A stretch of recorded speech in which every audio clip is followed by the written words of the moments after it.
Tonight he'll try to help the Panthers to win number 9 in a row. Pittsburgh and St. Francis next on ESPN3.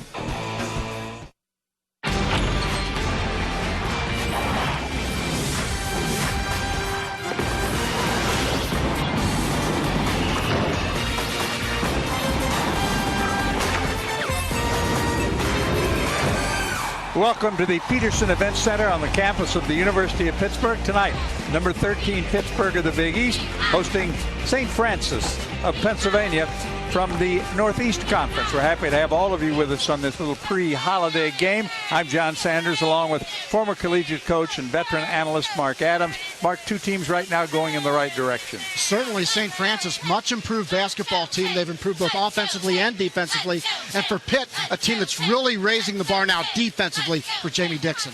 Let's take a look at tonight's one-on-one. And what we have for sure is two guys who can fill it up with great accuracy. Well, and two teams that are very hot right now. The St. Francis has won 3 out of their last 4 games. Pitt now has won their last 8 games because of that tough man-to-man Jamie Dixon defense. And you talk about great shooting. We've got 2 of the best in the entire country, starting with Robinson. Robinson not only leads the Big East, he's number 4 in the country in field goal percentage. He's very efficient. And Scott Etherton, the number 1 field goal shooter in the nation right now, he's a guy that's very efficient as well. Check out the starting lineups for both teams. Keep in mind that St. Francis is missing a huge player. Umar Shannon hurt his knee with 3 seconds to go in the first game of the year and is out for the season. Also, Chris Johnson, who's the point guard, no longer with the team. Panthers playing without Trey Woodall, who worked out a little bit today and played pretty well out on the pregame court. And then Kem Birch, who left the team, but those are the starting 5 for each team. There's the head coach, Don Friday, his 4th season. His numbers so far at St. Francis not too great, but he was very good when he was with Lycoming for 5 years. And of course, very good is an understatement when you're talking about that guy right there, Jamie Dixon. Now, it's been interesting, John, to watch this team continue to develop and improve, and they've done so defensively, holding their last 3 opponents at 39% defensive field goal percentage. Obviously, this team's starting to play Jamie Dixon defense. Carl Hess handles the opening tip, working on this crew with Gene Sterator and Tony Chiazza. This is Ritter with it. Gets it back. Just underway here at the Peterson Event Center. For this team has been almost unbeatable. They did lose earlier to Long Beach State. That is short, and the rebound pulled down and out of there by Wright. So Cameron Wright will set up Gibbs, whose role has changed now that Woodard is not in the lineup. Trey Woodall now, obviously, you mentioned the injury situation, his abdominal region and groin area, and now Ashton Gibbs take over point guard. So now his job is to get everybody else involved, the leading scorer for Pitt. But if you watch him, he will wind up on the wing a lot as he runs through, and he'll still get his share of shots. Shot clock at 5. Robinson dumps it off inside, and a good finish down low that time. And Nasir Robinson shoots 69% on the season, number 4 in the country. Those are the type of shots that he finishes with regularity. When a guy 6'5" and the other guy 6'8" shoot so well percentage-wise, you know they get a lot of shots close to that basket, don't they? Nasir Robinson's a guy that's so judicious about his shot selection as well. He never takes a bad shot. This is Etherton. Kicks it back outside to Brown. And turned over by the Red Flash. The Red Flash got off to a horrible start. They lost their first 6 games of the season, 5 of them by 8 points or less. But as you mentioned, they picked it up of late. Won 3 out of their last 4. They knocked off American, probably the best win of the season, 66-61. And then had a 10-day layoff before the Pitt game. They're very well prepared tonight. Stepped out of bounds on the end line after the nice block that time by Earl Brown. So the Panthers will have it. Neither team has been able to put the ball in the basket so far. John, the stat that I'll be watching all night long is rebounds. Pitt, the number 1 rebounding team in the country, at almost plus 13 rebounds per game. St. Francis gets out-rebounded by over 6 rebounds per game. Well, the proof of that is in the fact that the 3 games that they won, they out-rebounded their opponent. Much improved over the last 3 ball games. They've been +2 rebounds per game for St. Francis, but Pitt's like a juggernaut going after the ball. They just devour rebounds.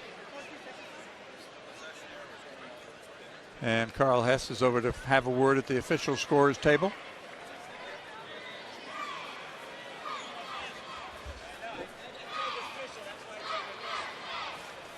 That's the graphic that you were talking about, and certainly I don't care what level you're playing. If you're a -6.3 in rebounding, you're probably in trouble. Well, you're in trouble defensively, certainly with the offensive rebounding prowess of this Pitt basketball team, +13 rebounds per game on the season. That's a lot of extra possessions. It is 2-0 Pittsburgh, and the scoreboard is not working right. They've still got it 0-0. From the corner, that one bends out. And we have a foul underneath. Good rebound by Taylor that time. Earl Brown picks up his first team foul of the night. So keep your eye on the graphic. Don't watch the scoreboard right, John. in here. The scoreboard in the arena still is at 0-0, but as usual, my play-by-play partner, you are all over this situation. A reach-in foul on Etherton. That'll be his first. I'm sure Don Friday likes that score right now. I'm sure he for St. does. Francis. It's only down by 2 anyway, but you got to kind of train yourself not to look up there, to watch the monitor and see the score down below. These Pitt fans are smart. I'm sure they'll figure it out. They'll count on fingers and toes as we go. Well, I know you had a chance to talk to Ashton Gibbs, who goes through an unbelievable pregame routine. I got a chance to observe Ashton Gibbs for the first 23 minutes of his shooting routine. He made 200 shots, not attempted. He made 200 shots from different ranges, moving without the basketball. It was an impressive display of preparation. That's why he's such an effective shooter. He's got the ball right now. Pull-up jumper from outside, too strong. Robinson has the offensive rebound. Panthers with 4 rebounds, none so far for St. Francis. Gibbs will shoot the 3. And that's one of the shots that he works on before the game, top of the key. And he's got to make 10 in a row before he moves to the next shot. That one from 20 feet 9 inches plus from Ashton Gibbs, number 12 in white tonight for Pitt. He's now only 6 3-pointers away from becoming the all-time leader in that category, replacing Jason Matthews, who was an outstanding shooter. From the corner, too strong. Tipped up no good, and the rebound pulled down by Wright. He'll push it ahead for the Panthers, go to the left hand, and draw the foul.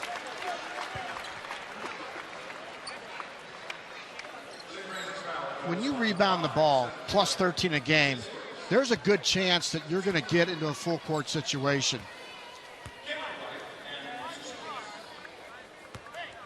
And to the line comes the redshirt freshman from Cleveland, Ohio. And obviously in the absence of Woodall, getting a lot of minutes right now. And that's one thing that's changed with Birch leaving and the injury to Woodall. Younger players have had to step up. And John, the pace of the game has changed a little bit for Pitt.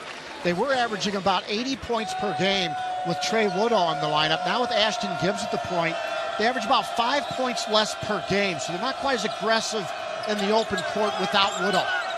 Panthers have the first 7 of the game. Etherton outside. Well, you mentioned the one thing Pitt has done better of late is play defense. They've been solid so far. And you know where, John, specifically, they've taken away dribble penetration much more effectively. The 3 is an air ball. Etherton gets it back. That's too strong. A little bit of nerve showing as far as the shooting is concerned for St. Francis tonight. Very unusual to get a couple of offensive rebounds against the top rebounding team in the country. So far, the Red Flash is 0 for 5 shooting it from the field. Etherton outside.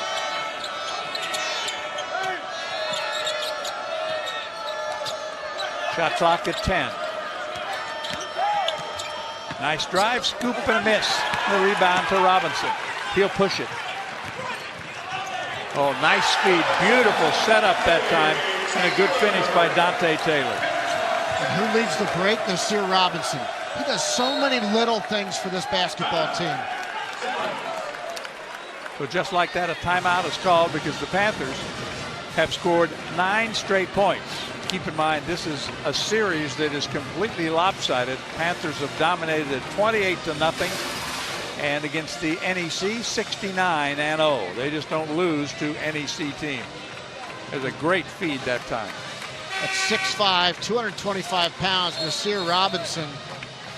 He does so many of those little things that you look in the box score and maybe he only gets 8 points, but they're an efficient 8 points, shooting 70% from the floor. Right there, the assist and leading the break. He's gotten 2 offensive rebounds already early in this basketball game. Pound for pound, inch for inch. I think he's the most valuable other guy on a basketball team in the country right now. Don't you think he plays bigger than 6'5"? You know, he does because he's got great timing, he's got long arms, and tremendously strong hands. This will be the second team that Pitt has played from the NEC. They defeated Robert Morris. Robert Morris has kind of been the bully in that conference the last few years. And they've got Wagner coming up here on Friday. Robert Morris with Velton Jones now at 8-3. Good ball club. Lamar Patterson will pick up the foul. 9-0 Pittsburgh on top here on ESPN 3.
The first 5 minutes of this basketball game, and I think what you would expect, and you could see, I think, some tentative shooting on the part of St. Francis. Well, this is a very young basketball team with only 1 senior there. You see the roster breakdown of 10 underclassmen there. And what does that do to your team when you lose a Chris Johnson, who was your #1 assist guy, dismissed from the team? Umar Shannon, who you mentioned earlier, John, went for 26 in the season opener against VCU. You're going to make some bad decisions, especially at the guard position. And Don Friday's team's going to have to just weather this storm and really get their experience now for the tough Northeast Conference. Again, good defense. Second turnover by the Red Flash. They are, though, two of their 3 wins have come in conference play. So right now they're sitting on top of that leaderboard. They are 2-0, a surprise team right now atop that board. And the good news for Don Friday as well, we saw that young roster, but 6 of the St. Francis players have a 3.0 GPA or better. They're getting it done in the classroom. Nice feed to Robinson, and he banks it home. It's a good example of Ashton Gibbs making his teammates better. A little no-look pass down low to Nasir Robinson. Does he ever miss? Not very often. Not from that range, he doesn't. 11-0, the start for Pittsburgh. That one's too strong. Tracked down by the Panthers. That was J.J. Moore with the rebound. And more playing time also for a fellow by the name of Malcolm Gilbert. If, for example, Taylor gets in foul trouble. Because without Birch, they're thin at the big man spot. John Johnson drives the lane right there to tap it back. Taylor gets his second field goal. Last 4 games, Taylor's come up big, averaging over 10 points per game, 7.5 rebounds. You love a guy that can come off the bench, knows his role, and executes his role on the offensive glass. 6 minutes gone, and the Panthers in control. Etherton, the best percentage-wise field goal shooter in the USA, gets his first basket. And maybe it's good, as you said, that the Red Flash couldn't see a score on the scoreboard. And now St. Francis goes to 1-3-1 zone. Taylor with a follow, won't go. Etherton has the rebound. Gets it ahead now to Stephon Wyatt.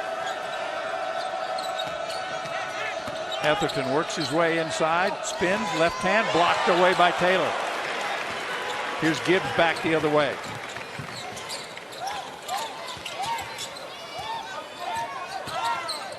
Gets inside and once again sets up a big man. Taylor with his third field goal. So between the two, Robinson and Taylor have 10 of the Pittsburgh 15 points. And John, you've got to think why. It's because of number 12 in white, Ashton Gibbs. Very unselfish.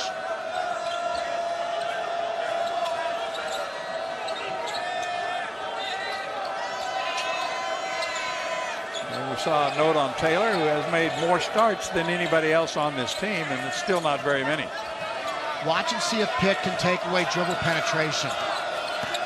Shot clock at 1. Great job.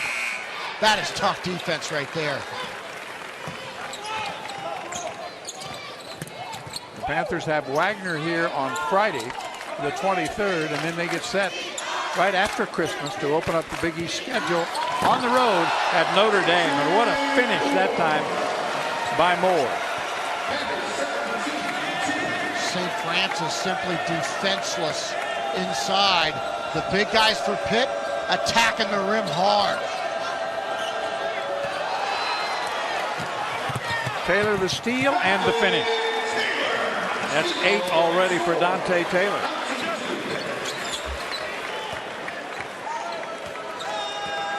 Well, we have seen sometimes a little bit of a slow start for Pittsburgh, but not so far in this game.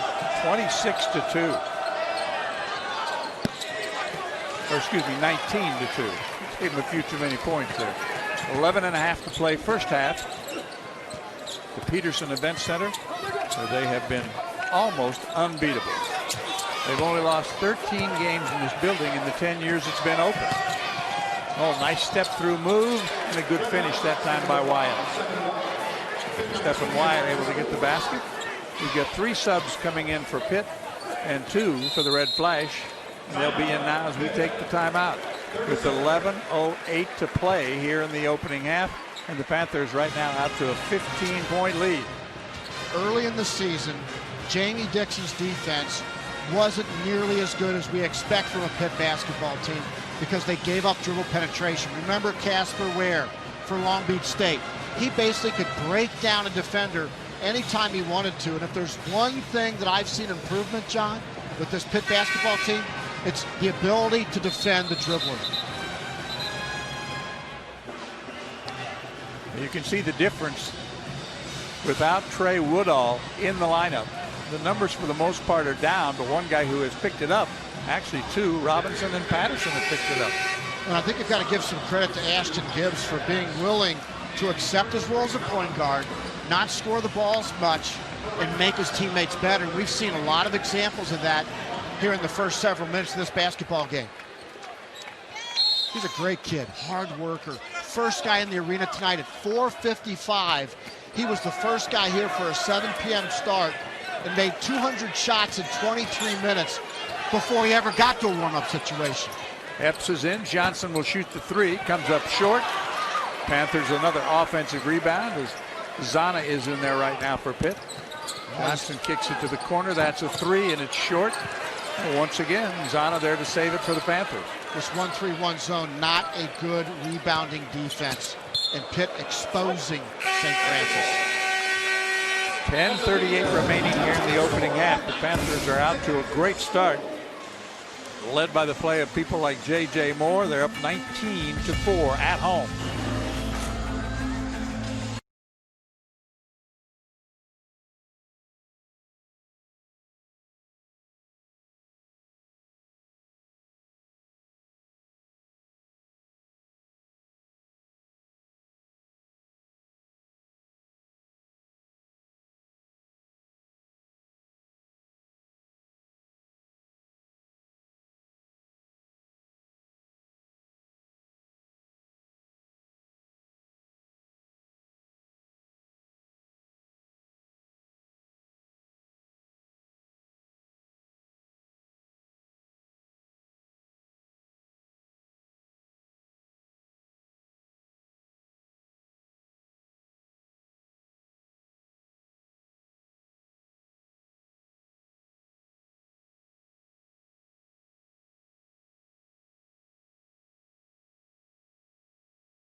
19-4 with 10:38 to play. Along with Mark Adams, I'm John Sanders. Delighted to have all of you with us as we approach the holidays. And the Panthers, let's take a look at Nasir Robinson. Watch him catch and watch him finish. Use his backside to wall off the defender. And then in the open court situation, gives it up for the easy dump for a more than willing teammate to slash it home. And then inside, just catches and finish. Everything he did there was simple and concise. Nasir Robinson makes such a difference to this basketball team. And take a look at how he makes a difference with his rebounding ability. Pitt up 14-5 on the glass right now early. And you mentioned that early on. It was to be expected. John Johnson, number 4 in there right now for the Panthers. Working with the basketball is Isaiah Epps. And I think we'll probably, if this continues, see the whole roster. Pitt out-rebounded Oklahoma State by 18 rebounds. Shot clock at 7. Epps is going to have to put it up. Too late. Gilbert got in there that time, and he made the basket, but the shot clock had already expired. So the lead stays at 15. It's the first turnover of the game for Pitt.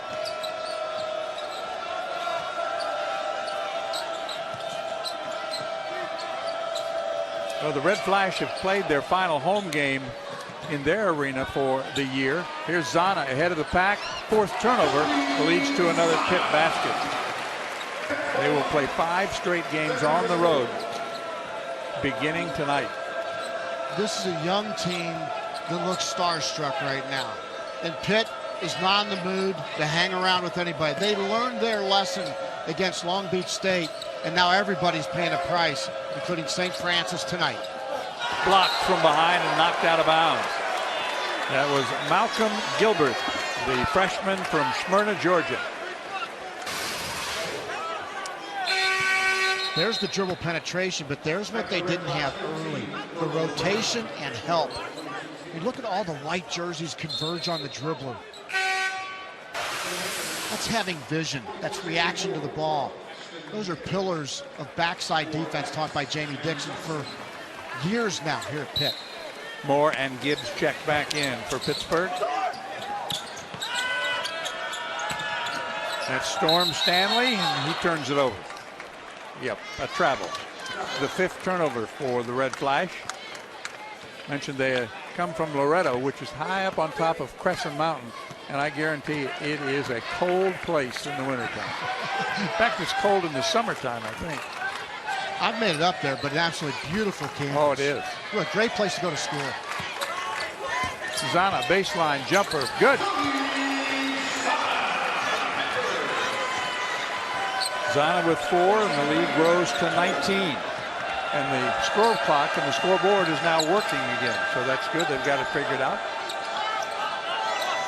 It's good for Pitt. Yeah, it's not good for St. Francis. Another turnover. Ashton Gibbs quickly behind his back, and then missing the dunk was J.J. Moore. Well, Ashton was willing to give away the 2 points, and he couldn't finish. Couldn't get an assist out of the deal. Turnaround, bending off. Be tracked down in the corner by J.J. Moore. But it shows you the maturity of Ashton Gibbs. He's a guy that's willing to give up part of his game for everybody else. Hook shot by Zana, nothing there.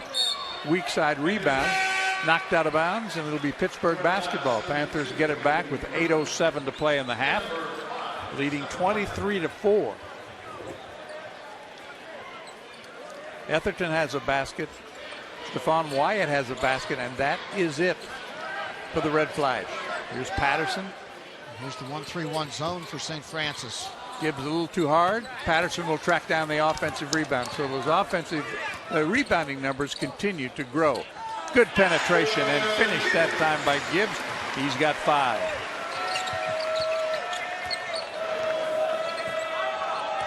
Rebounding edge 17-7 for Pitt. That's why they're the top rebounding team in the country. When you out-rebound LeBron Nash and Oklahoma State by 18, another pretty good steal. rebounding team. And he finishes with authority that time, does Lamar Patterson, coming off that 16-point game. He also had 16 in that loss to Long Beach State. But I think by the time you get to the end of the year, that loss to Long Beach State might not be as horrible as people think it was. Could be a good defeat in a lot of ways, because I think that it got their attention defensively, and here you see the results. Not only is this team now a better rebounding basketball team, it's a better defensive positioning team. And when you play great defense like that, Lamar Patterson's going to take some great defense and turn it to really easy offense. 27-4 is the score, and of those 27.7 different players are in the scorebook so far tonight. John, I saw Pitt against LaSalle earlier this year. Very competitive game, and LaSalle came in and did a great job under John Giannini of attacking the basket. Where I see the most noticeable difference in this basketball team is the ability to take away the dribble penetration to the hoop. Much more active feet, better help side. The game started with a 13-0 run. Since then, the Panthers have had a 6-0 run and now an 8-0 run. Well, they have been dominant so far tonight.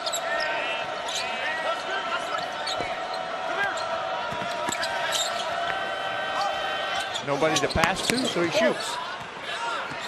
Back the other way comes Gibbs.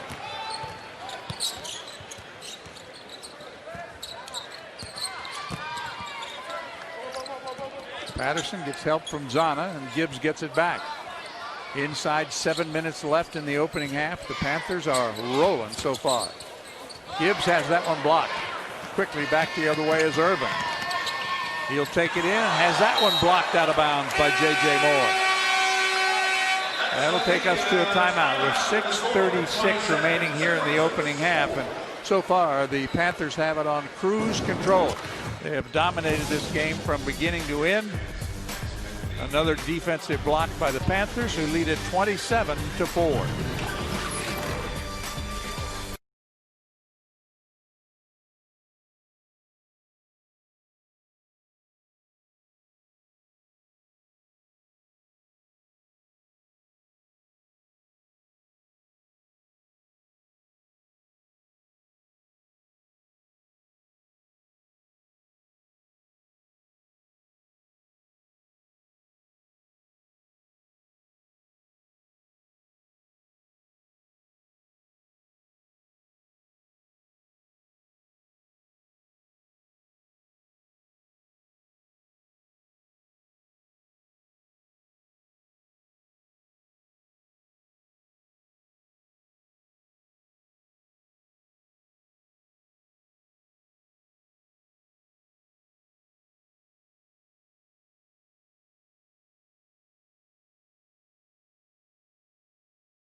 .36 to play in the half, along with former college coach and veteran analyst Mark Adams. I'm John Sanders. And Mark, I know you prepare so hard for every single game. You make your notes, you do your work, and then you hope you have a good game. So far, we haven't.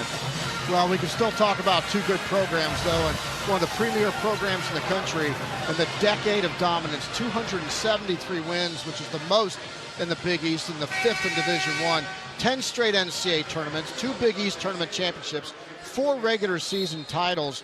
Jamie Dixon, the 3rd winningest coach with 5 seasons or more active, winning over 78% of his games. This has truly been a decade of dominance for Pitt. And I think his three-pointer is on the way, and good. So the three-pointer from the left-hand shooting Anthony Irvin is good. Well, one reason they only had 4 points until that tray was the defense. They're not getting any good looks.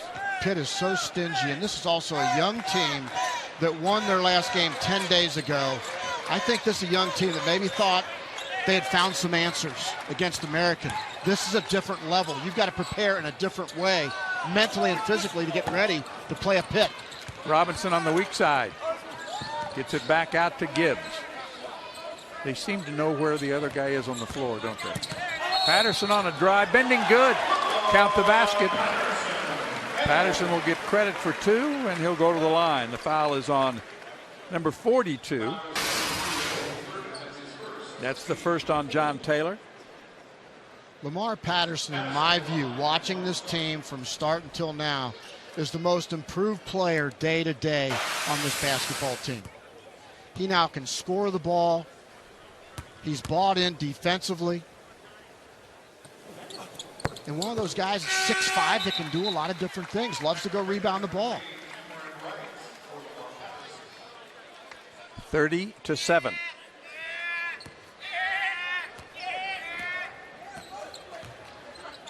Panthers now have matched their biggest lead, and there's a nice finish at the basket by Etherton. Well, I like that kid. He's going to be first team all-conference and vie for player of the year before it's all said and done. And he's 6'8", can put the ball on the floor, has a nice soft touch. The nation's #1 field goal percentage shooter, number 43 in black tonight, Scott Etherton. Out of Hershey, Pennsylvania. Oh, I love Hershey. Well, you I love the you like resort chocolate, there. don't you? I love the resort there, and I love the chocolate even more. Right, a miss. Rebound. And up with a follow. Taylor, that won't go. Still loose and finally picked out of there and brought away.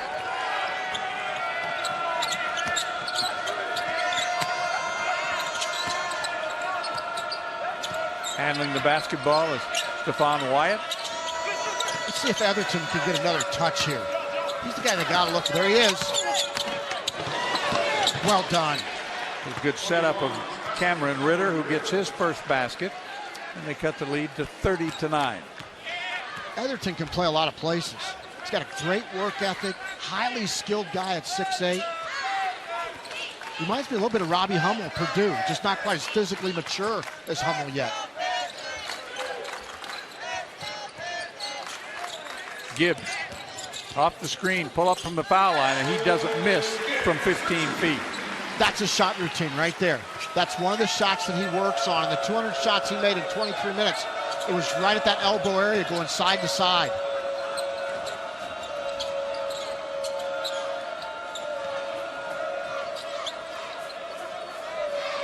Four minutes left in the half. Reminder, stay with us for our UPS halftime report. We'll have some of Mark's favorites in terms of teams, coaches. Etherton, bending, good. Got the roll for 3. He's got a nice touch. He shoots 40% from behind the arc on the year. So we've seen a 6'8" guy that can put the ball on the floor, drive to the basket, can pick and pop to the three-point line. Tremendous offensive skills for Etherton. You know, the amazing thing, in his home gym, he shoots almost 90%. That's unbelievable. It really is. Robinson to right. Back to Robinson, fouled on the way up. That'll be number 2 on Irvin.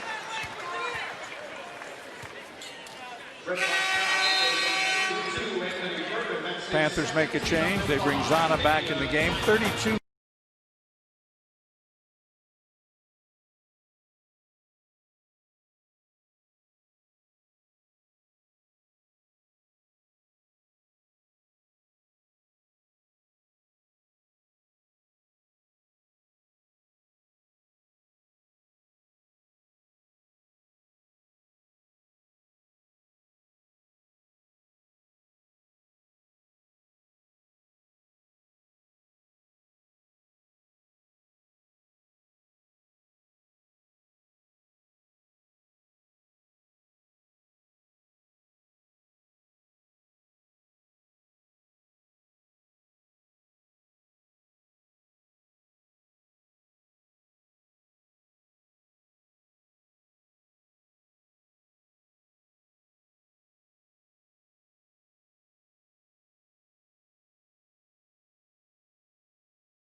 32-14 with 3:21 to play, and you talked about Ashton Gibbs, and the process that he goes through before the game is unbelievable. I would be exhausted, wouldn't be able to play the game. It's 2 hours and 5 minutes before game time. I'm just sitting there. I'm counting his shots. He made 200 shots in 23 minutes going through this shooting routine.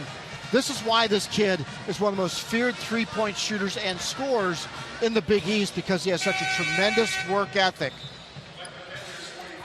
He is well on his way to becoming the all-time leader in three-point baskets for Pitt. Panthers leading 32-14, although a bit better. The Red Flash have scored on 2 of their last 3 possessions, so they're playing a bit better. Robinson to the line. You know, John, I think that the injury to Trey Woodall is going to help this Pitt basketball team. And if you're a fan, I say, well, how does that help? That's one of our best players sitting on the bench. But bottom line is Ashton Gibbs now has gone from a guy who waits to get the ball, now has the versatility to take the ball, get his teammates into a rhythm. He used to wait for Trey Woodall to get him into the flow. Now Ashton Gibbs is starting to learn how to get everybody else in the flow. That's going to give Jamie Dixon a more versatile Ashton Gibbs during the Big East season. And as you mentioned, we're just a week away basically from the start of the Big East regular season, and that's when we find out who's for real. And it looks like Woodall is close to being physically ready to play. From outside, buries the two-pointer that time. That's the first field goal for Taylor. But the indications are he will still not be back until after the first of the year.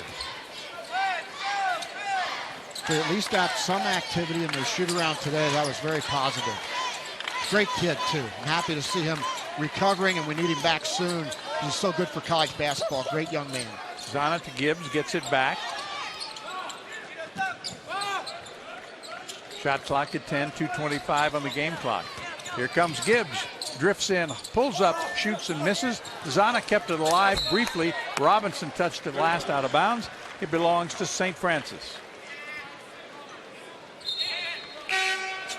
Sometimes those injuries and those suspensions and different things that teams go through can work out as a positive. Look at Cincinnati. I mean, they lose Yancey Gates, who arguably, well, their top scorer, probably their best player. He's suspended for 6 games, and Cincinnati has scored more points in the last 2 games than they did practically the entire season. Well, that huge rebounding edge continues for the Panthers, 20-11. Etherton outside, hands it off to White. Baseline move, cut off. That's a 3 on the way and good. The second three-pointer for the junior from Chesterfield, Virginia. St. Francis starting to settle down a little bit now. Starting to make some shots offensively. They've shown, I think, some character here in the first half. Well, they've cut down a 23-point lead to 15. Moore stops, pops, and drills it. It's a 2. Second field goal for J.J. Moore. He's a sophomore out of Brentwood, New Jersey. You know, they have, if you look at Pitt, they have so many interchangeable parts, don't they? They got a lot of tweener guys. Well, that's 6'5" to 6'7", 6'8" that can play multiple positions. Again, it's that versatility theme of Ashton Gibbs playing point and off guard. Now you got big guys that play 3, 4, and 5 spots. Etherton with a nice speed. Not able to finish. But this is a 3 that's going to be too strong. On the weak side, it's Gibbs coming back. Pitt has committed 1 foul, and now they've committed 2 fouls. And they've turned it over only 1 time in the first 20 minutes of basketball. A reminder, stay with us. For our UPS halftime report, Mark Adams on the Big East. Best teams, best coaches. And we'll look around the rest of the country. We'll check out some top 25 scores. And as always, have highlights and stats. That segment will be dominated by Pitt, obviously. We're going to talk a little Rick Pitino and Louisville. A little bit about Syracuse and UConn. It's a veritable potpourri of Big East information, John. For the times that I have attended Pitino's practices, it's amazing what he can do. You know, his economy of language is as good as anybody in the business, where it takes him about 5-6 seconds to get his point across, and there's activity again. 9 points so far. We're in the final 15 seconds of the opening half. Well, the positives for Pitt, obviously sharing the basketball, rebounding the ball, very strong. The positive, whoa! Moore on a drive and a finish, and he'll go to the line for the three-point play.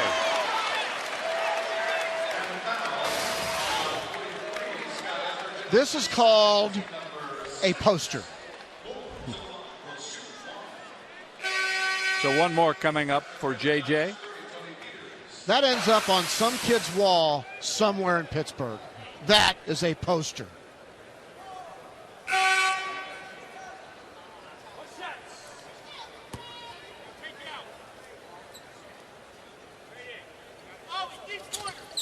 Panthers have not missed from the free throw line so far tonight. Moore's been terrific, 10 of 12 now shooting free throws.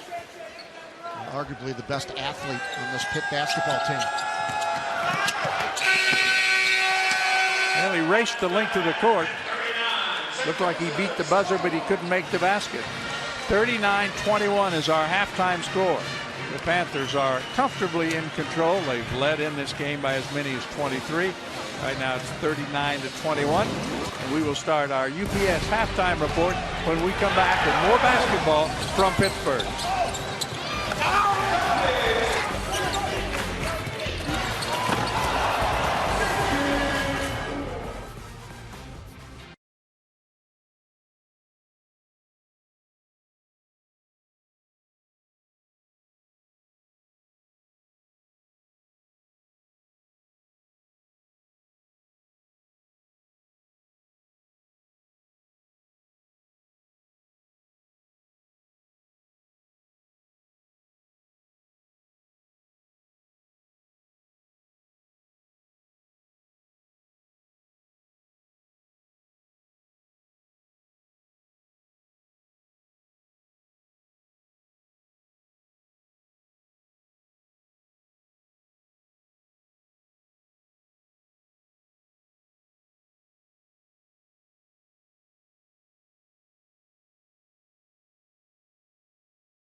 Welcome back to Pittsburgh. It's time now for our UPS halftime report. Delighted to have you with us. St. Francis and Pittsburgh have played 20 minutes of basketball so far tonight here at the Peterson Event Center. And Mark, it's time, I think, to start talking about the really good teams, and a bunch of them, as always, are in the Big East. No question. Syracuse leads the way, the #1 team in the country, led by Chris Joseph, Scoop Jardine, and Dion Waiters. All guys can really fill it up. How about the job that Louisville has done? They've been through a lot of injuries. Now undefeated for Rick Pitino. Marquette at 10-1, number 10 in the country. UConn, you can't put three better guards on the floor at one time. Jeremy Lamb, Shabazz Napier, and Ryan Boatwright. And how about Ashton Gibbs and Nasir Robinson, now at 13, two of the great team players in college basketball. Let's talk about coaches. And you start with Rick Pitino. He's doing, as always, a great job this year. When you look at how he has managed the injury situation, there you see Mara, Blackshear, Buckles, Siva, and even Van Treese now has also had the injury bug. But Rick Pitino has been able to coach through it. How? Because of his NBA experience. He's used to 10-day contracts from his NBA experience, and I've seen a lot of 10-day contracts for Louisville over the first month of the season. Well, still undefeated. He's obviously getting the job done there. Let's take a look at people getting the job done in the rankings, and as always, the Big East among the leaders. You know, this is an interesting stat here because in the RPI, the Big Ten is listed as the #1 conference in the country, followed by the ACC.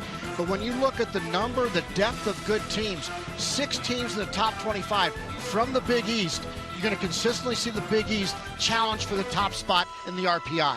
And, of course, there are unbeatens in a lot of conferences. Here's a pretty good group right here. Syracuse, the #1 team right now, leading the way at 11-0. But Indiana, with that shocking win over Kentucky, they're right there as well. Well, and they're the last team to go undefeated in 75-76 when they went 32-0 under Bob Knight. And how about the non-power 6? Steve Prohm, the head basketball coach at Murray State. It's his first season as the head coach. I wish I would have started my career like that, John. I wouldn't be sitting next to you right now. We've got more to come in our UPS halftime report. We'll be checking out some scores of other games on this Tuesday night. So stay with us. Back to Pittsburgh right after this.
Pittsburgh, we continue with our UPS halftime report. A big lead for the Panthers. They were up by as many as 23. Intermission, they lead by 18 at 39-21.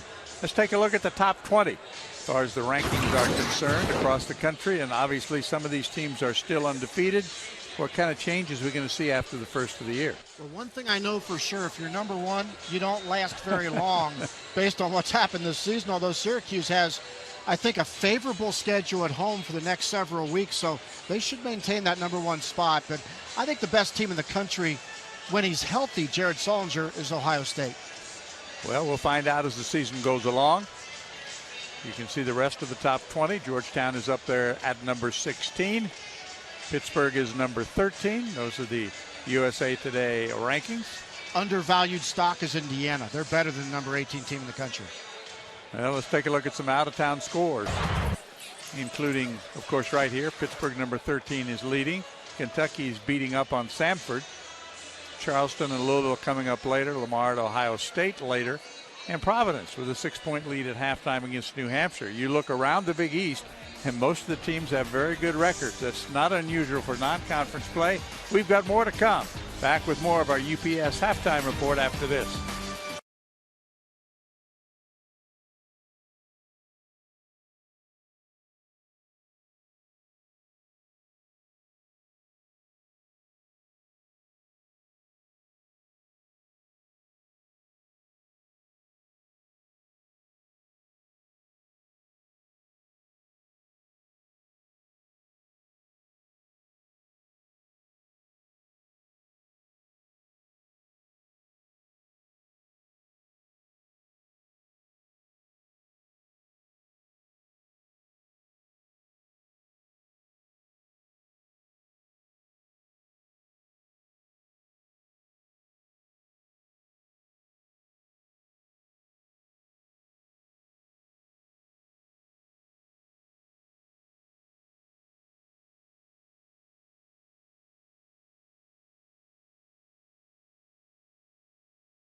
Continue now with our UPS halftime report here on ESPN3. A first half dominated by the University of Pittsburgh. Delighted to have you with us tonight. It's 39-21 here.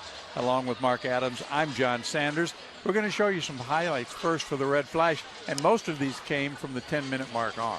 Well, certainly struggled to score the ball early, and credit that tough man-to-man Pittsburgh defense. They just smothered this St. Francis team early in the first half. Once St. Francis got it going, I think a big key for this young team was adjusting to playing at the Big East level. I love this guy. I think Scott Etherton is a big-time prospect for the Northeast Conference. He's a guy that can really knock down shots inside. Watch his footwork right here, his ability to pass the ball off, make his teammates better. He's a key component to this St. Francis offense. For Pitt, the basket got awfully big. Gibbs down low, and then the Thunder dunk inside. Very unselfish basketball team. Defensively, the help side defense, and then great defense leads to easy offense for Lamar Patterson and company. Pitt was dominating defensively, I thought, here in the first half. They are dominating defensively, and they're doing everything pretty much right. Granted, their lead is not as big as it was, but you knew sooner or later that the Red Flash had to do something, and they have. Well, when you talk about rebound advantage, a big props to Pittsburgh. Second chance points, fast break points, points in the paint, all dominating numbers for Pitt here in the first half. They shot 49%, did the job inside. 21-11 rebounding edge. And off turnovers, they had 13 points. So pretty much total domination by Pittsburgh. Well on their way to an 11-1 record after the first 12 games of the season. Stay with us. More to come from Pittsburgh after this.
21, Pittsburgh leading St. Francis. The Panthers ranked number 13. Preseason poll, they were picked 4th in the league behind UConn, Syracuse, and Louisville. All those teams have been very good so far. But keep in mind, last year, the team that was picked number 10 in the preseason Big East went on to win the national championship. So how does that work? I saw UConn, the opening game of the season last year against Stony Brook. They were afraid they were going to lose their next game to Wichita State in the Maui Classic, and they almost did it. And they were so concerned if they lost that one, would they win another game? I think it worked out pretty well for UConn, however. I think it did. Of course, they had a pretty good player who beat the University of Pittsburgh in the Big East Championship. Yeah, when you've got a guy you can just give the ball to and get out of the way like Kemba Walker, it sure makes coaching a lot easier. And Pitt doesn't do it that way. Pitt really has not had a player like a Kemba Walker that can go for 30, 35 points a game.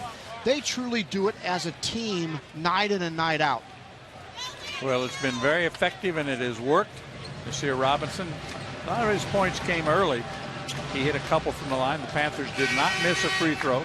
He only made 2 fouls. They only had 2 turnovers. And Etherton, of course, trying to keep pace. And he's a pretty good-looking athlete.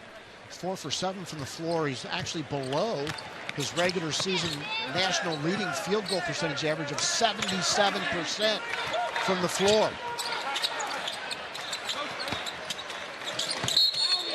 Gibbs got to the baseline and drew a bump, knocked out of bounds. Scott Etherton, number 43 in black. He's a guy that can play at this level. I love his skill level. He's going to continue to get better and better as he gets stronger. He's only a sophomore. Well, the only problem, he's got 3 fouls, and we've just started the second half. So Gibbs, an 85% free throw shooter this year, and in his career, he rarely misses from the foul line. Well, Don Friday is going to elect to keep Scott Etherton in the game. I think he feels like if he takes Etherton out, he really runs out of a lot of scoring opportunities without that big guy in the game. I had a chance to talk to one of his assistants today, John Mahoney, who is from Pittsburgh and for several years was the director of operations for West Virginia's program under John Beilein. As a matter of fact, he went with John to Michigan for a while. I think John Beilein, X's and O's wise, is the most innovative coach in America. I love doing his games because there's so many nuanced aspects defensively and offensively to the game. Alley-oop, but not a finish that time, so back comes the red flash. I'll never forget what Beilein told me at practice one day. He was pointing to one of the freshmen. He said, we have about 120 plays, and he knows 7 of them. How much do you think he's going to play? I know who the freshman was. It was Joe Alexander.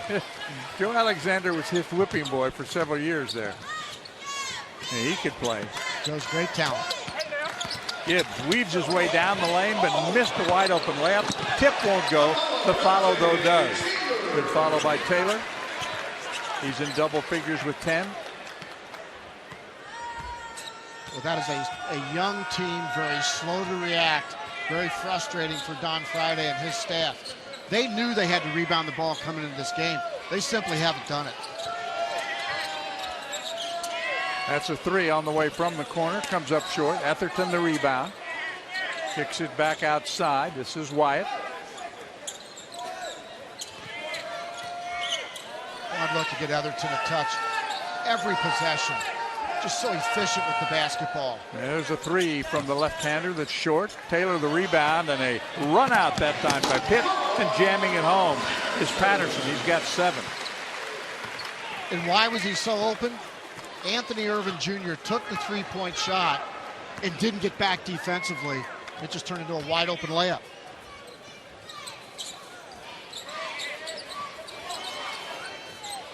Anthony Irvin is a junior, not junior.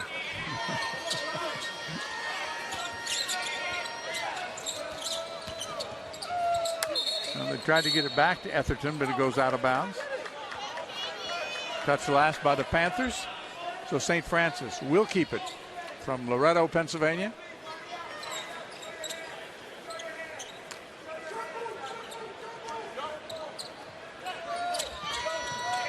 Short jumper rattles out.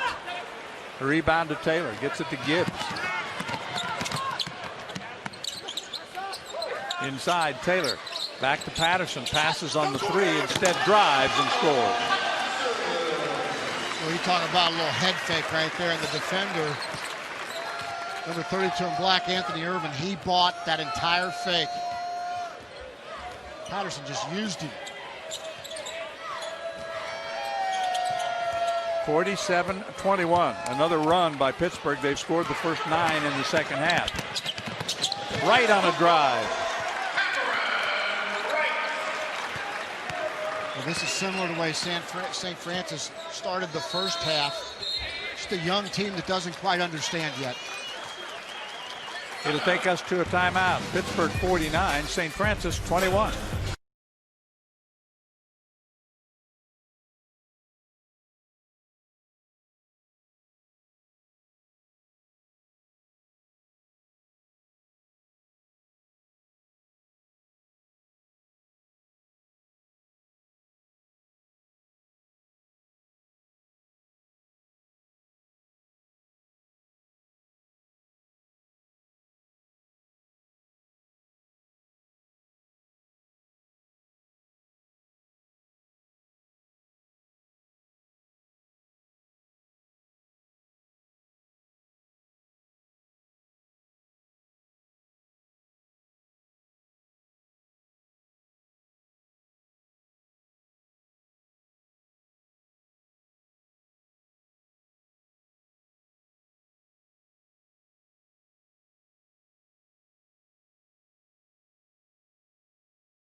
Pittsburgh began the game on a 13-0 run. They have started the second half mark on a 10-0 run. Part of the fuel for that run has come from Lamar Patterson. Well, Lamar Patterson, nobody got back with a black jersey on the field goal attempt, and he just simply ran past the defense. This is a young basketball team that's learning some hard lessons tonight from a very good Pitt basketball team. Watch Lamar Patterson. Look at the ball fake right there. The defender comes out hopping into his closeout rather than choppy steps into his closeout. Watch the defender, just flies right by him, and Lamar Patterson just takes it right to the basket. Biggest lead of the night so far for Pitt. They're up by 28, led by 18 at halftime, and once again a huge scoring drought for the Red Flash to start a period. Well, when you lose two good junior guards, and Chris Johnson, who was dismissed from the team, averages nearly 6 assists a game, and Umar Shannon, who had 26 points in their opener against Virginia Commonwealth, VCU, you're going to have some holes to fill. And at the guard spot, those are the toughest holes to fill. Atherton gets his own rebound and misses the shot. Tipped out of bounds, belongs to Pittsburgh. And the bad news about Shannon was that injury came with 3 seconds left in the game. Just a shame, because he'd make a huge difference in the offense.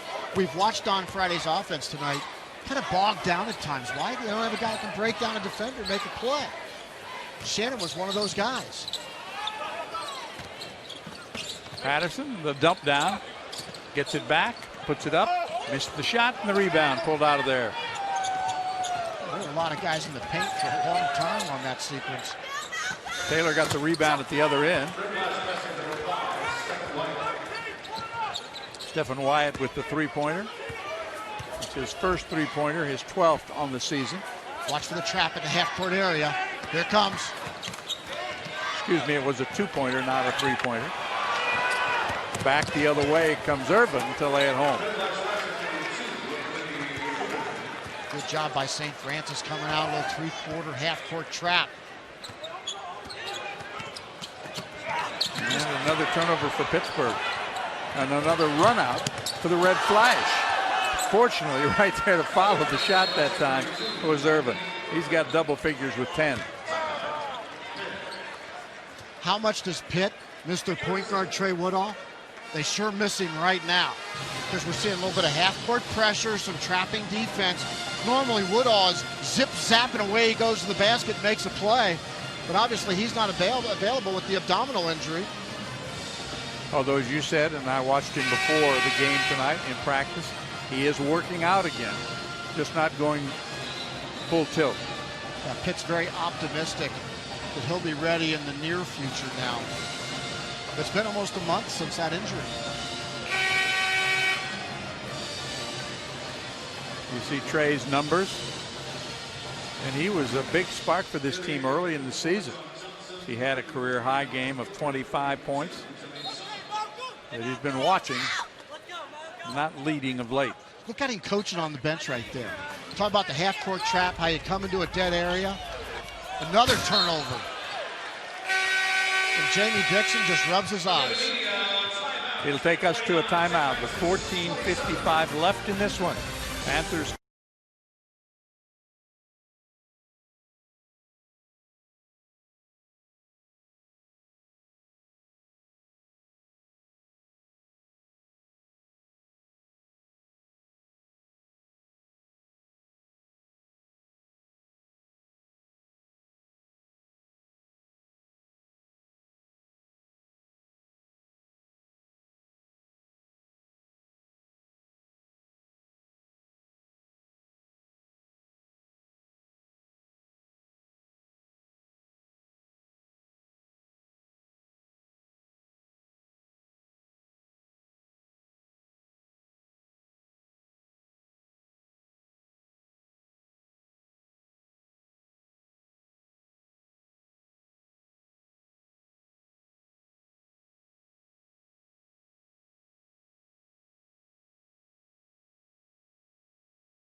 The other thing they're doing is beating up the rims here in the Peterson Event Center.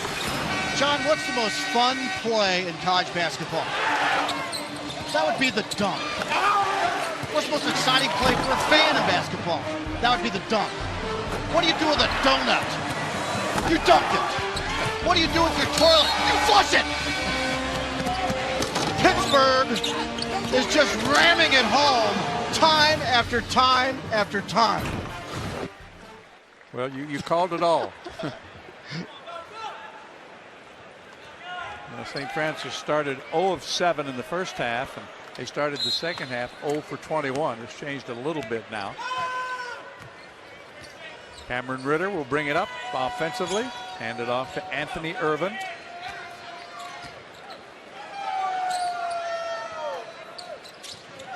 You look at their schedule coming up, and one of the interesting parts of the schedule, the reverse won't go. Patterson saved it.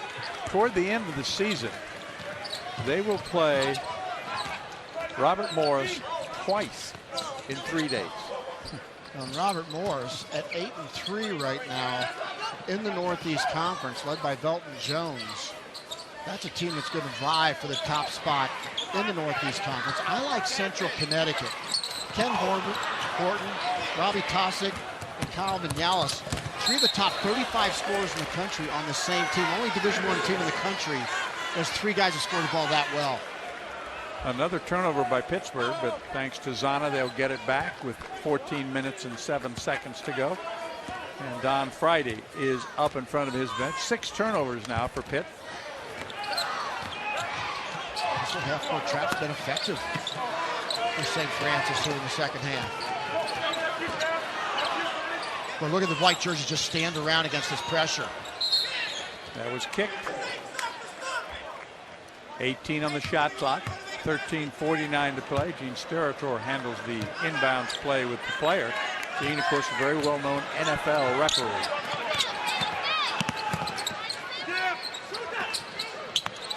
Steelers played in the Blackout Bowl last night. Yeah, they did. They got blacked out. Shot clock winding down. as Malcolm Gilbert gets his first 2 of the night. I think that was another dunk. I think it was. Are you counting dunks like you were counting Gibbs shots before the game? Here's Etherton, leans in, missed the shot. I will tell you that it's not 200, but it's more than 5. Gibbs, and it's a blocking foul as he started his way down the lane. It goes on Ritter. It'll be his first. Fouls really haven't been a problem either way in this game. It's been fast-paced. We are now down to 13:08 to go. 51-27 Pitt. And checking back in is Isaiah Epps, the redshirt freshman from New Jersey. And Don Friday will counter with the player off of his bench. And checking in to the ball game is Ollie Jackson. He's another one of the freshmen, very young team. Patterson weaves his way inside, then feeds it low, out of bounds. Panthers will keep it. Zana could not hang on that time. You know, Jamie Dixon today, when his team, they were going through their shoot around, and they were all fired up and having some fun, and Jamie was out at half court, and he came running toward the players. They didn't know what he was going to do. He did a head-first Superman dive on the floor into his team. It was like a Pete Rose hard slide into second base. It was well executed by Jamie Dixon. He might have broken ribs. Why did he do that? Just for fun, just having a good time with his team. And, you know, and Jamie's not the kind of guy. I mean, he's a pretty soft-spoken guy for the most part, pretty reserved. You know, he's not the kind of guy that usually does Superman dives with his team. I was surprised, but thrilled at the same time. It was the players having a great time, and so was Jamie. It was great to see. The Panthers still have not missed from the free throw line. 11 points now for Patterson. He'll go to the bench. 53-27, Pittsburgh in control, as they have been from the beginning. A 13-0 run to start the game, a 10-0 run to start the second half.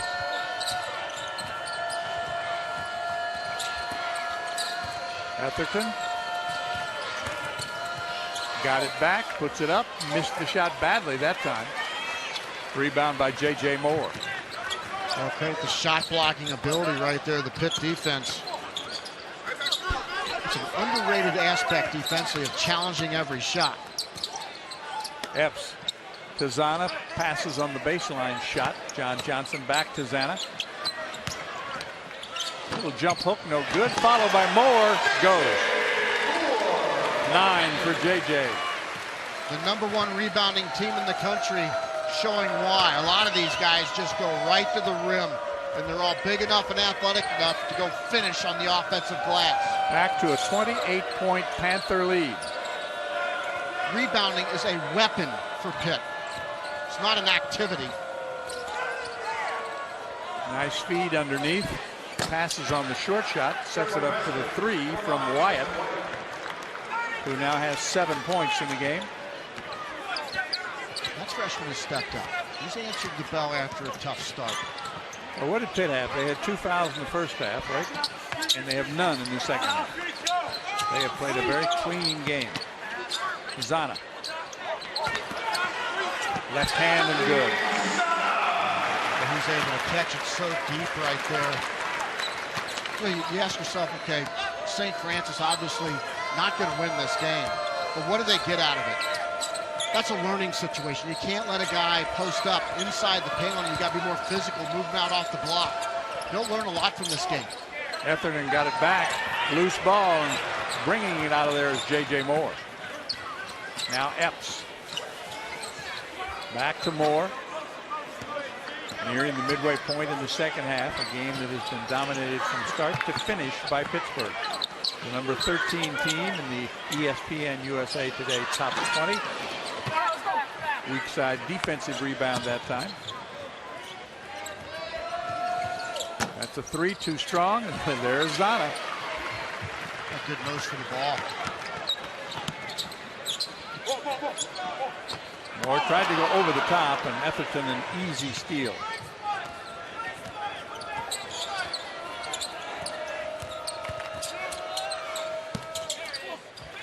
Gilbert the rebound for Pittsburgh.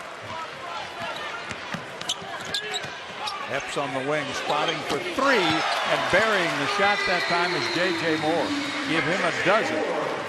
A 41% three-point shooter, and he drilled that one. It's a 30-point lead. When you've got the combination of athleticism like given J.J. Moore and drain three-point shots like that, 40%, you've got yourself a guy that contributes big time in the Big East. He is the third Panther in double figures so far tonight. Step back three, no good. Here comes Epps. They've got numbers, 3 on 2. Moore flies down the lane and drew the foul.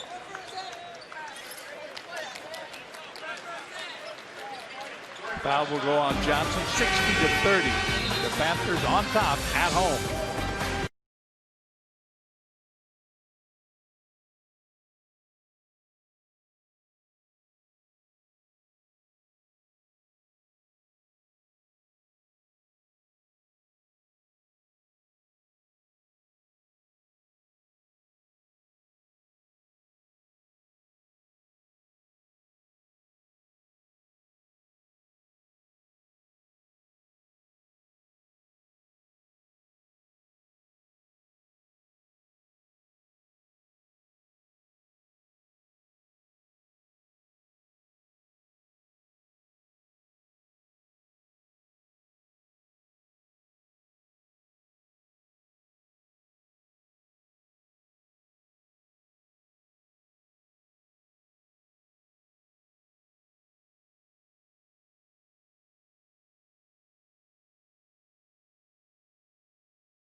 Panthers lead it 60-30. You talked about it right off the start, Mark. The rebounding would be huge, and it has been. The #1 rebounding team in the country. Why? Because everybody on this team is willing to go get rebounds and make plays. Sometimes Pittsburgh's best offense is just to throw it up and go get it. And they end so many defensive possessions by blocking off, being strong, and going and getting the basketball. This Pitt team is dynamite on the offensive glass. And there's Dante Taylor, who can go get him as well. He's averaged over 7 rebounds per game over the last 4 games. And there you see, plus 19. They were plus 18 against Oklahoma State. Plus 30 on the scoreboard for Pitt. Taylor with 10 points, 7 rebounds, and that's the first miss from the free throw line tonight, so they're not going to be perfect in every category. You know, I could make an argument that Dante Taylor, a guy like Lamar Patterson, Nasir Robinson, Zana, Malcolm Gilbert, J.J. Moore, all those guys if they were on a different team and a featured rebounder on that team, they could all be double-figure rebounders. Every single one of them. Well, you mentioned it before. The team concept here is that the individual things just don't happen. And a good back-end move and a good finish that time by Stanley Storm. Playing in his 10th game of the season. Gets his first basket tonight. 9 minutes remaining. Yeah, you've got to be a good teammate. You've got to accept the team philosophy here if you're going to be successful here. Otherwise, you should transfer. Well, let's take a look at the Division I leaders for rebound margin, and the Panthers are not going to disappoint in that category tonight. Look at the number 14, Marshall, led by Tom Harrion, former Pitt assistant, plus 11.6 rebounds per game. Number 4 in the country for the Thundering Herd.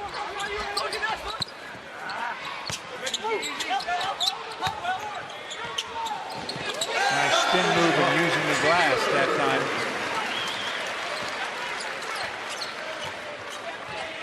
Taylor has a dozen so far this evening, moving ever closer to his career high.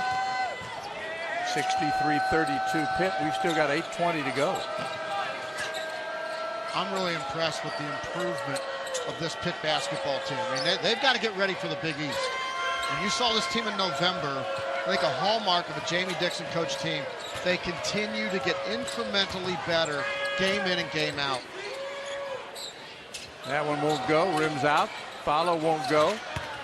And once again, getting in there is Storm Stanley, and he'll go to the free throw line.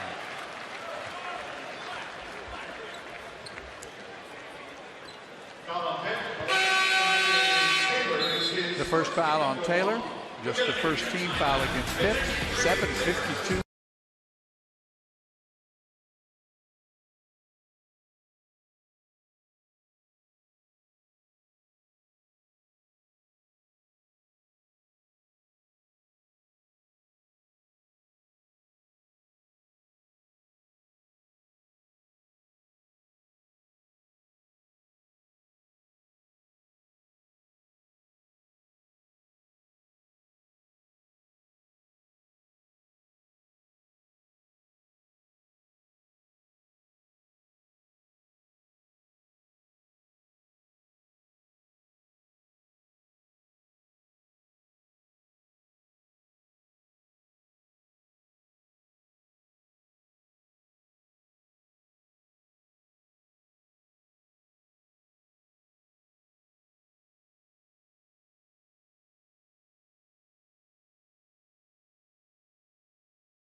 Welcome back to some holiday hoops. The Pitt Panthers enjoying a 63-32 lead. And they have done it in every category here tonight. Well, and here you see why. So efficient. Nasir Robinson, number 4 in the country, shoots 69%. Dante Taylor shoots 61%. And Taylor, one of those guys now that's getting more minutes, and he's coming up big for Jamie Dixon. Averaging 10 points a game over the last 4 games, 7.5 rebounds. And he's a junior that continues to get better. And of course, Nasir Robinson, I think, the most underrated, great teammate in the country. Came to the shoot around early this morning. Guess who the first guy on the floor is? Nasir Robinson. Come to the game tonight. Guess who the first guy on the floor is? Ashton Gibbs. I mean, work ethic means a lot in this program. And work ethic, showing it, actually doing it, provides leadership over the decade for Jamie Dixon. Taylor had it, but lost it inside. Ritter will give it up to Stephon Wyatt. 7.5 to play. It's been all Pitt from start to finish this evening. Good move to fight his way through that time and pick up the basket. Brown's first of the game. Taylor with his second personal foul.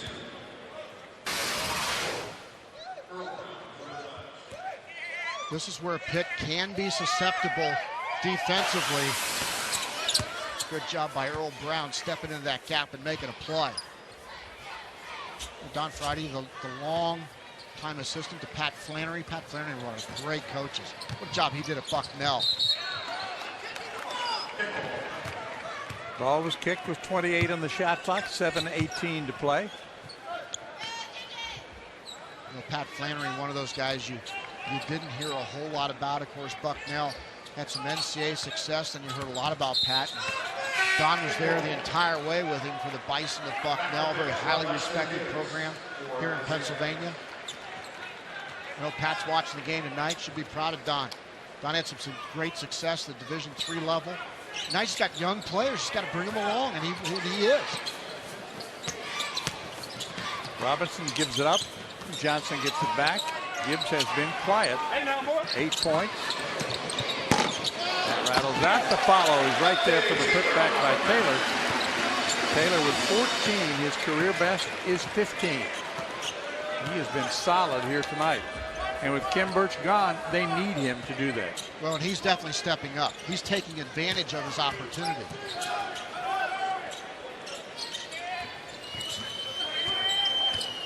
$14 points and 8 rebounds for Taylor. Stanley. And a foul called on Pittsburgh. That'll be the first on J.J. Moore. There have not been many fouls in this game. And when you're up 65-37, you can smile about it, can't you?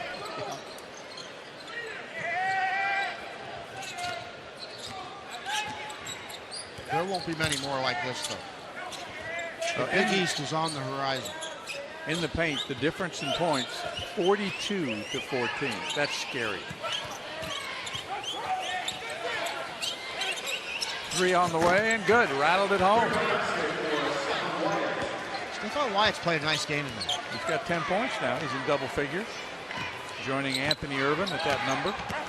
He's a freshman that's been forced into much more playing time because of the disciplinary action against Chris Johnson. And then we talked about Shannon, his ACL injury in the first game of the season.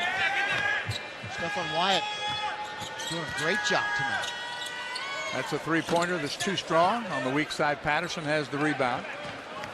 Pete Gibbs, who's been on the bench for a while, but Ashton is back out there. Gibbs tonight with 8 points. Only 1 in the second half. And he lost it on his way in. Well, the Panthers have turned it over more times in the second half than they did in the first. But it hasn't affected the scoreboard. No, you can attribute that to concentration. This team got up big early.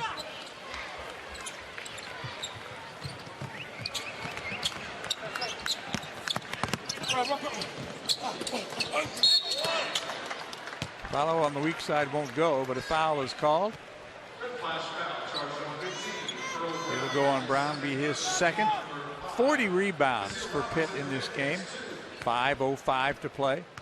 We talked about what's ahead. Wagner, another team from the Northeast Conference, will be here on Friday. And then on the 27th, a couple days after Christmas, it'll be time to hit the road for Pitt. There's that roster you talked about a little bit. 1 senior, 3 juniors, 10 underclassmen, sophomores and freshmen. And you know what that means for Don Friday? Going on the road and getting beat a few times. And that's just the reality when you coach a very young team. But I think he's got good young talent that's going to continue to get better. You can build around Etherton. Wyatt has played extremely well tonight. There's some positives for St. Francis coming out of this. And you mentioned Wagner coming up. Wagner, another team, has picked the top 4 in the Northeast Conference, led by Jonathan Williams and Tyler Murray. Wagner now at 7-3 in their non-conference schedule. Long Island, another talented team with Julian Bond, Jamal Ossaware. I think Central Connecticut, Robert Morris. Those are the 4 teams, to me, that are the best teams in the Northeast Conference.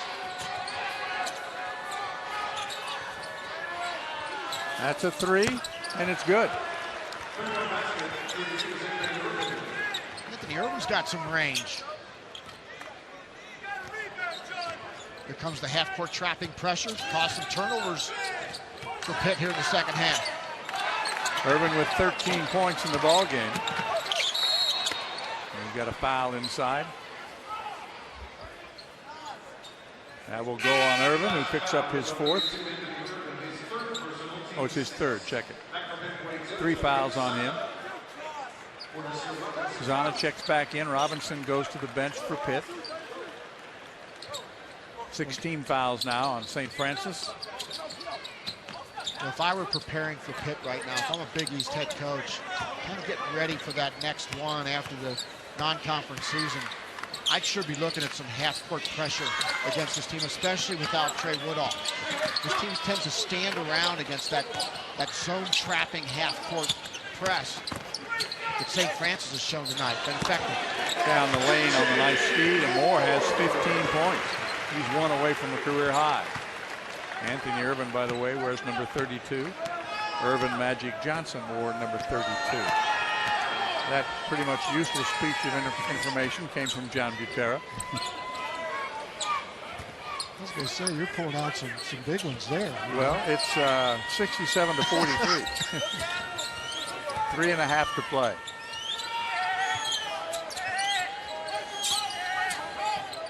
Atherton back out there. He gets knocked down. And that's going to be a shot clock violation. Should take us to a timeout. 3:12 still to play. Pittsburgh leads it 67-43.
Panthers by 24 with 3:12 to play. Their biggest lead of the game tonight was 31 points, and they had a run to start the game, a run to start the second half, and never really looked back. 67-43 with 3:12 to go.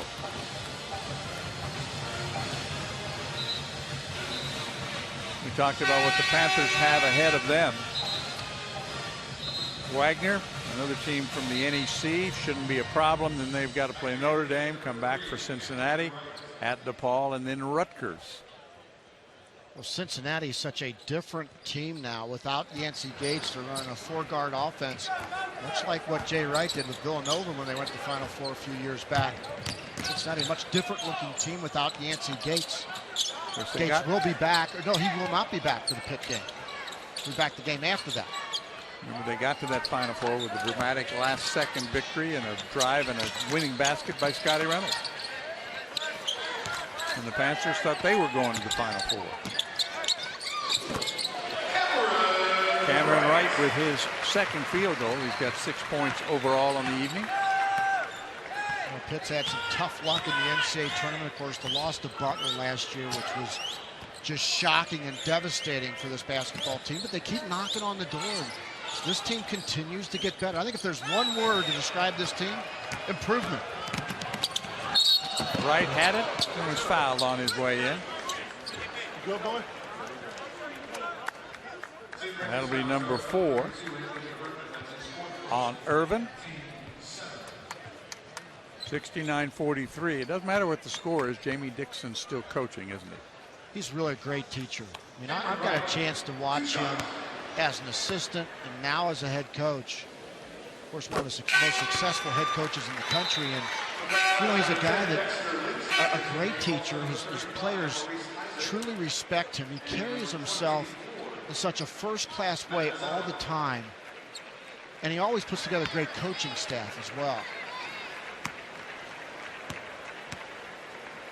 When you look at Ben Howland leaving Pitt to go to UCLA, and Jamie's up the ante. He's made this program even better. I really respect him as a person and as a coach. Final 2 minutes coming up from the Peterson Event Center on the campus of the University of Pittsburgh. Almost a turnover force there. Atherton has it, goes to work. And there's a block, and Zana comes down with the rebound. Zana can change the game with his length. Epps gets down low. Gets it back to Wright. This is valuable time for a guy like Zahn and Gilbert. Both those guys. Held ball, will give it back to St. Francis. And I think the truth was he was so tied up there that Wright was trying to call timeout and the referee didn't see him. Zahn will take a blow now. So will Wright. And into the lineup now comes Nick Rivers.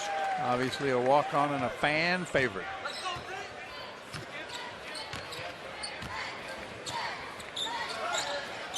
Aaron Nwankwo is also out there playing in his third game of the season. Nwankwo here on an academic scholarship. Nice jump shot that time. Hits the net by Maurice Isaac. 71-45 with just over a minute to play. Fans have to feel good about how this team is just taking care of business tonight. They didn't take care of the basketball that time. Taking it all the way in to lay home the basket is Earl Brown. The Panthers will go to 11-1, and you keep in mind this number. They've been 10-1 and better 11 of the last 12 years. They don't lose many games in non-conference. And they're just so consistent. I mean, every week I see them, they just get better and better at little things. It's a block off here. It's going up strong for an offensive rebound there. It's being a better defensive position, taking away dribble penetration, the help side.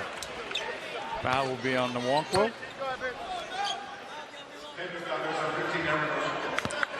It's his first. It's only the fourth team foul against the Panthers in the second half. They lead it 71-47. For St. Francis, they'll be competitive in the Northeast Conference. 2-0 already on an early start for conference play. That puts them right now in a tie with Robert Morris, one of the teams you talked about. And Robert Morris, they'll be back here in the Pittsburgh area to take on Robert Morris. I mentioned they play him at home, and then I think it's on the road first, then it's home. Twice in 3 days. How about that?